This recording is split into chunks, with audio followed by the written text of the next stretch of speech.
Manual de Urbanidad y Buenas Maneras, de Manuel Antonio Carreño. Capítulo 1. Principios generales. 1. Llámase urbanidad, conjunto de reglas que tenemos que observar para comunicar dignidad, decoro y elegancia a nuestras acciones y palabras, y para manifestar a los demás la benevolencia, atención y respeto que les son debidos. 2. La urbanidad es una emanación de los deberes morales, y como tal, sus prescripciones tienden todas a la conservación del orden y de la buena armonía que deben reinar entre los hombres, y a estrechar los lazos que los unen por medio de impresiones agradables que produzcan los unos sobre los otros. 3. Las reglas de urbanidad no se encuentran ni pueden encontrarse en los códigos de las naciones, y, sin embargo, no podría conservarse ninguna sociedad en que estas reglas fuesen absolutamente desconocidas. Ellas nos enseñan a ser metódicos y exactos en el cumplimiento de nuestros deberes sociales y a dirigir nuestra conducta de manera que a nadie causemos mortificación o disgusto, a tolerar los caprichos y debilidades de los hombres, a ser atentos, afables y complacientes, sacrificando, cada vez que sea necesario y posible, nuestros gustos y comodidades a los ajenos, a tener limpieza y compostura en nuestras personas para fomentar nuestra propia estimación y merecer la de los demás, y a adquirir, en suma, aquel tacto fino y delicado que nos hacen capaces de apreciar en sociedad todas las circunstancias y procede con arreglo a lo que cada una exige. 4. Es claro, pues, que sin la observancia de estas reglas más o menos perfectas, según el grado de civilización de cada país, los hombres no podrían inspirarse ninguna especie de amor ni estimación. No habría medio de cultivar la sociabilidad, que es el principio de la conservación y progreso de los pueblos. Y la existencia de toda sociedad bien ordenada vendría por consiguiente a ser de todo punto imposible. 5. Por medio de un atento estudio de las reglas de la urbanidad y por el contacto con las personas cultas y bien educadas, llegamos a adquirir lo que especialmente se llama buenas maneras o buenos modales, lo cual no es otra cosa que la decencia, la moderación y oportunidad de nuestras acciones y palabras, y aquella delicadeza y gallardía que aparecen en todos nuestros movimientos exteriores, revelando la suavidad de las costumbres y la cultura del entendimiento. 6.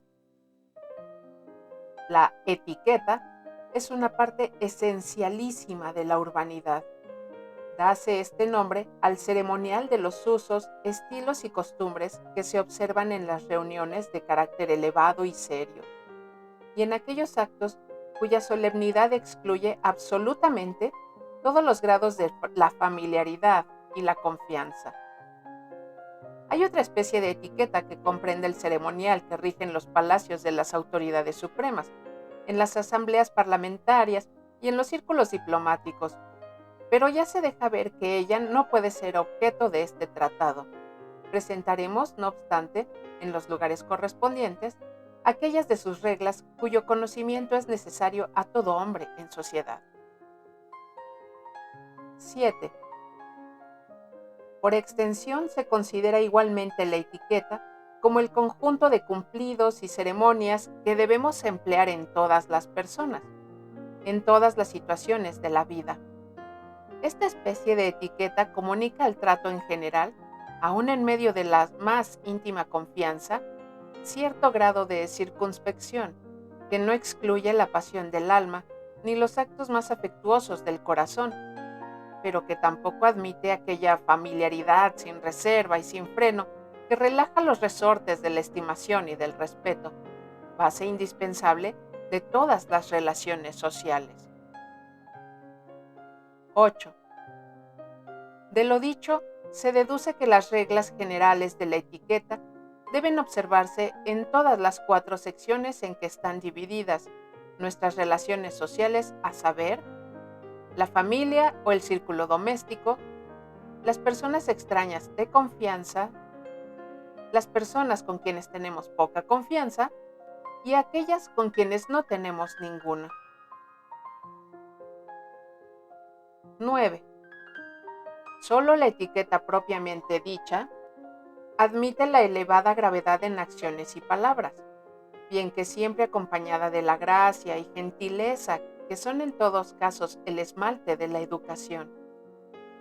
En cuanto a las ceremonias que también reclaman las 3 primeras secciones, la naturalidad y la sencillez van mezclándose gradualmente en nuestros actos, hasta llegar a la plenitud del dominio que deben ejercer en el seno de nuestra propia familia.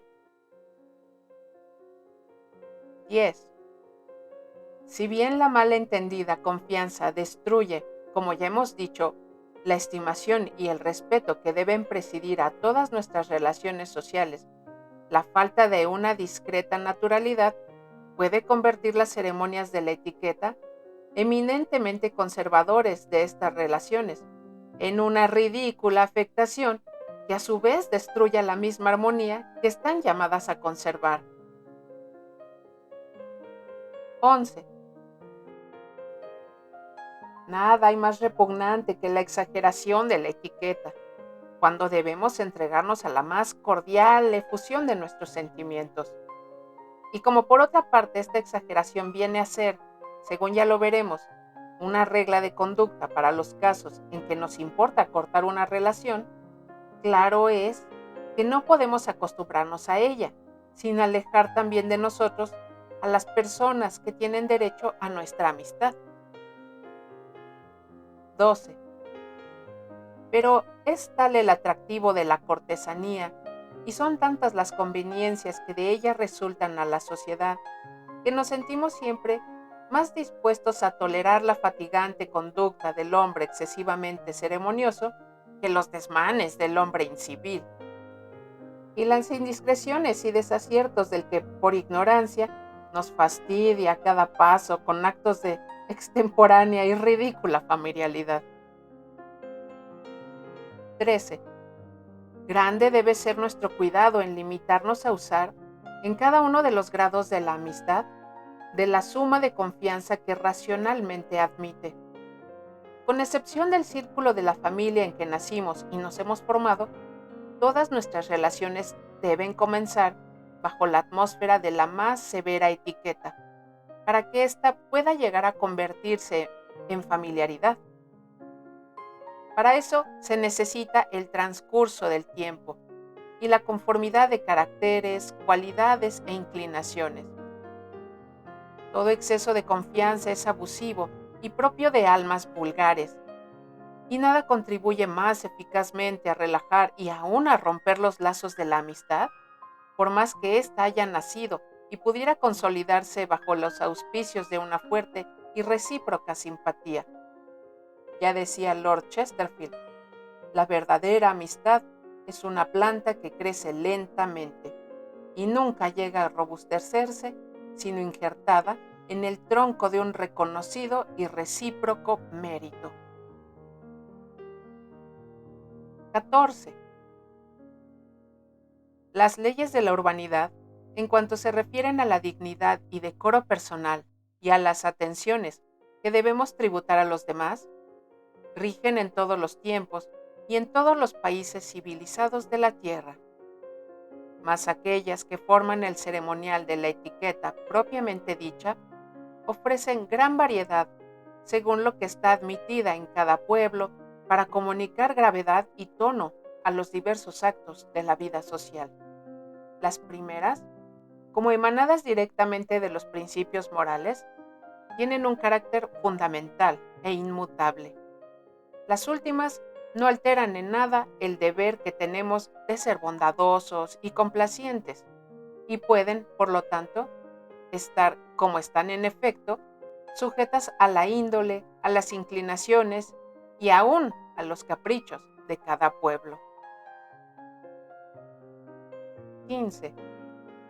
Sin embargo, la proporción que en los actos de pura etiqueta puede reconocerse en un principio de afecto o benevolencia y que de ellos resulta a la persona con quien se ejercen con alguna comodidad o placer, o el ahorro de una molestia cualquiera, estos actos son más universales y admiten menos variedad. 16. La multitud de cumplidos que hacemos a cada paso, aun a las personas de nuestra más íntima confianza, con los cuales no les proporcionamos ninguna ventaja de importancia y de cuya omisión no se les seguiría ninguna incomodidad notable, son otras tantas ceremonias de la etiqueta, usadas entre las personas cultas y civilizadas de todos los países. 17. Es una regla importante de urbanidad el someternos estrictamente a los usos de etiqueta y que encontremos establecidos en los diferentes pueblos que visitemos, y aún en los diferentes círculos de un mismo pueblo donde se observen prácticas que les sean peculiares. 18. El imperio de la moda, a que debemos someternos en cuanto no sea parte de la moral y de las buenas costumbres, influye también en los usos y ceremonias pertenecientes a la etiqueta propiamente dicha, haciendo variar a veces en un mismo país la manera de proceder en ciertos actos y situaciones sociales.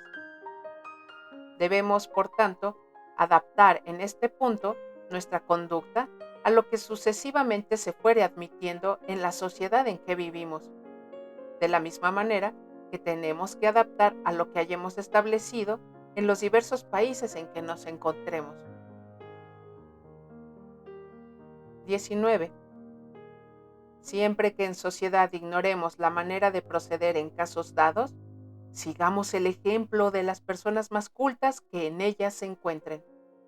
Y cuando esto no nos sea posible, por falta de oportunidad o por cualquier otro inconveniente, decidámonos por la conducta más seria y circunspecta, procurando al mismo tiempo, ya que no hemos de obrar con seguridad del acierto, llamar lo menos posible la atención de los demás. 20. Las circunstancias generales del lugar y de tiempo, la índole y el objeto de las diversas reuniones sociales, la edad, el sexo, el estado y el carácter público de las personas, y por último, el respeto que nos debemos a nosotros mismos, exigen de nosotros muchos miramientos con que en general no proporcionamos a los demás ningún bien, ni les evitamos ninguna mortificación. 21. Estos miramientos, aunque no están precisamente fundados en la benevolencia, sí lo están en la misma naturaleza, la cual nos hace siempre ver con repugnancia lo que no es bello, lo que no es agradable, lo que es ajeno de las circunstancias, y en suma, lo que en alguna manera se aparta de la propiedad y el decoro. Y por cuanto los hombres están tácitamente convenidos en guardarlos, nosotros los llamaremos convencionalismos sociales. 22. Cuán inocente no sería, por ejemplo, el discurrir sobre un tema religioso en una reunión festiva o sobre modas y festines en un círculo de sacerdotes. ¿A quién ofendería una joven que llevase grandes escapularios sobre sus vestidos de gala, o un venerable anciano que bailase entre los jóvenes, o a un joven que tomase el aire y los pausados movimientos de un anciano? Sin embargo, todos estos actos, aunque intrínsecamente inofensivos, serían del todo contrario al respeto que se debe a los convencionalismos sociales y por lo tanto a las leyes de urbanidad. 23. A poco que se medite, se comprenderá que los convencionalismos sociales que nos enseñan a armonizar con las prácticas y modas reinantes y hacer que nuestra conducta sea siempre la más propia de las circunstancias que nos rodean, son muchas veces el fundamento de los deberes de la misma civilidad y de la etiqueta. 24. El hábito de respetar los convencionalismos sociales contribuye también a formar en nosotros el tacto social, el cual consiste en aquella delicada mesura que empleamos en todas nuestras acciones y palabras, para evitar hasta las más leves faltas de dignidad y decoro, complacer siempre a todos y no desagradar jamás a nadie. 25. Las atenciones y miramientos que debemos a los demás no pueden usarse de una manera igual con todas las personas indistintamente. La urbanidad estima en mucho las categorías establecidas por la naturaleza, la sociedad y el mismo Dios. Así es que obliga a dar preferencia a unas personas sobre otras, según es su edad, el predicamento de que gozan, el rango que ocupan, la autoridad que ejercen y el carácter de que están investidas. 26. Según esto, los padres y los hijos, sacerdotes, magistrados, particulares, los ancianos y los jóvenes, las señoras y las señoritas, la mujer y el hombre, el jefe y el subalterno, y en general, todas las personas entre las cuales existan desigualdades legítimas y racionales, exigen de nosotros actos diversos de civilidad y etiqueta, que indicaremos más adelante, basados todos en los dictados de la justicia y de la sana razón, y en las prácticas que rigen entre gente culta y bien educada. 27. Hay ciertas personas para con las cuales nuestras atenciones deben ser más exquisitas que para con el resto de la sociedad, y son los hombres virtuosos que han caído en desgracia. Su triste suerte reclama de nosotros no solo el ejercicio de la beneficencia, sino un constante cuidado en complacerlos y en manifestarles, con actos bien marcados de civilidad, que sus virtudes suplen en ellos las deficiencias de la fortuna, y que no los creemos, por tanto, indignos de nuestra consideración y nuestro respeto. 28. Pero cuidemos de que una afectada exageración en las formas no vaya a producir un efecto contrario al que realmente nos proponemos. El hombre que ha gozado de una buena posición social se hace más impresionable, y su sensibilidad y su amor propio se despiertan con más fuerza a medida que se encuentra más oprimido bajo el peso del infortunio. Y en esta situación no les son menos dolorosas las muestras de una conmiseración mal encubierta por actos de una cortesanía sin naturalidad ni oportunidad, que los desdenes del desprecio o de la indiferencia con que el corazón humano suele manchar en tales casos sus nobles atributos. 29. La civilidad presta encantos a la virtud misma, y haciéndola de este modo agradable y comunicativa, le conquista partidarios e imitadores en bien de la moral y de las buenas costumbres. La virtud agreste y despojada de los atractivos de una fina educación no podría brillar ni aun en medio de la vida austera y contemplativa de los monasterios, donde los seres consagrados a Dios necesitan también de guardarse entre sí aquellos miramientos y atenciones que fomentan el espíritu de paz, de orden y de benevolencia que debe presidirlos. 30. La civilidad presta igualmente sus encantos a la sabiduría. Un hombre profundamente instruido en las ciencias divinas y humanas, pero que al mismo tiempo desconociese los medios de agradar en sociedad, sería como esos cuerpos celestes que no brillan a nuestra vista por girar en lo más encumbrado del espacio, y su saber no alcanzaría nunca a cautivar nuestra imaginación, ni atraería aquellas atenciones que solo nos sentimos dispuestos a tributar a los hombres, en cambio de las que de ellos recibimos. 31. La urbanidad necesita a cada paso del ejercicio de una gran virtud, que es la paciencia. Y a la verdad, poco adelantaríamos con estar siempre dispuestos a hacer en sociedad todos los sacrificios necesarios para complacer a los demás, si en nuestros actos de condescendencia se descubriera la violencia que nos hacíamos y el disgusto de renunciar a nuestras comodidades, a nuestros deseos o a la idea ya consentida de disfrutar de un placer cualquiera. 32. La mujer encierra en su ser todo lo que hay de más bello e interesante en la naturaleza humana y esencialmente dispuesta a la virtud por su conformación física y moral y por la vida apacible que lleva. En su corazón encuentran digna morada las más eminentes cualidades sociales. Pero la naturaleza no le ha concedido este privilegio, sino en cambio de grandes privaciones y sacrificios, y de gravísimos compromisos con la moral y con la sociedad. Y si aparecen en ella con mayor brillo y realce las dotes de la buena educación, de la misma manera resaltan en todos sus actos como la más leve mancha en el cristal, hasta aquellos defectos insignificantes que en el hombre podrían alguna vez pasar sin ser percibidos.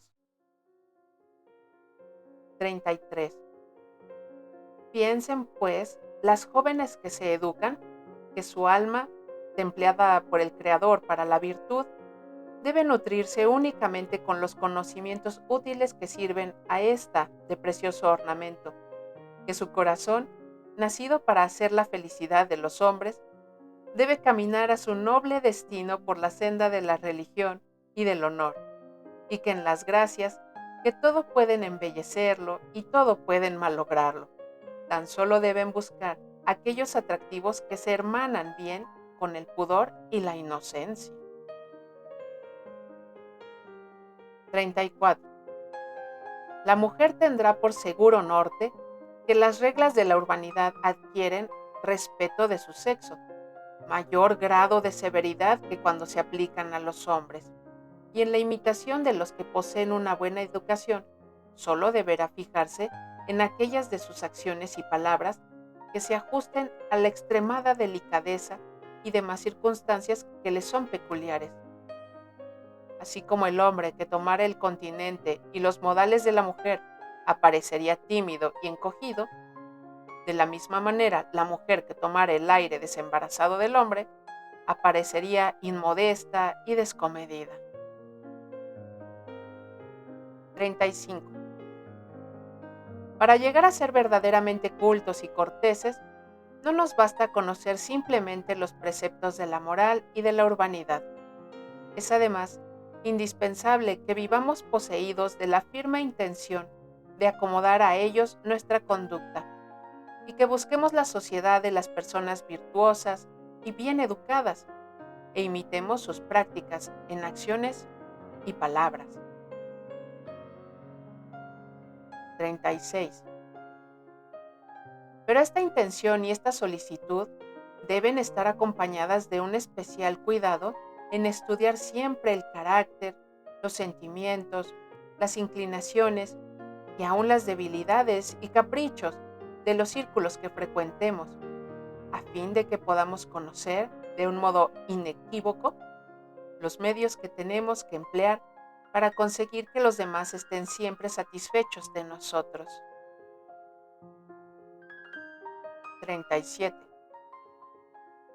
A veces, los malos se presentan en la sociedad con cierta apariencia de bondad y buenas maneras, y aún llegan a fascinarla con la observancia de las reglas más generales de la urbanidad, porque la urbanidad es también una virtud, y la hipocresía, remedio de todas las virtudes. Pero jamás podrán engañar por mucho tiempo a quien sepa medir con la escala de la moral los verdaderos sentimientos del corazón humano. No es dable, por otra parte, que los hábitos de los vicios dejen campear en toda su extensión la dulzura y elegante dignidad de la cortesanía, la cual se aviene mal con la vulgaridad, que presto se revela en las maneras del hombre corrompido. 38. Procuremos, pues, aprender a conocer el mérito real de la educación, para no tomar por modelos a personas indignas, no solo de elección tan honorífica, sino de obtener nuestra amistad y las consideraciones especiales que tan solo se deben a los hombres de bien. 39. Pero tengamos entendido que en ningún caso nos será lícito faltar a las reglas más generales de la civilidad respecto de las personas que no gozan de buen concepto público, ni menos de aquellas que, gozándolo, no merezcan, sin embargo, nuestra personal consideración. La benevolencia, la generosidad y nuestra propia dignidad nos prohíben mortificar jamás a nadie, y cuando estamos en sociedad, nos lo prohíbe también el respeto que debemos a las demás personas que la componen. Pensemos, por último, que todos los hombres tienen defectos y que no por esto debemos dejar de apreciar sus buenas cualidades, aun respecto de aquellas prendas que no poseen y de que, sin embargo, suelen envanecerse sin ofender a nadie. La civilidad nos prohíbe manifestarles directa ni indirectamente que no se las concedemos. Nada perdemos cuando nuestra posición no nos llama a aconsejar o a reprender, con dejar a cada cual en la idea que de sí mismo tenga formada, al paso que muchas veces seremos nosotros mismos objeto de esta especie de consideraciones, pues todos tenemos caprichos y debilidades que necesitan de la tolerancia de los demás.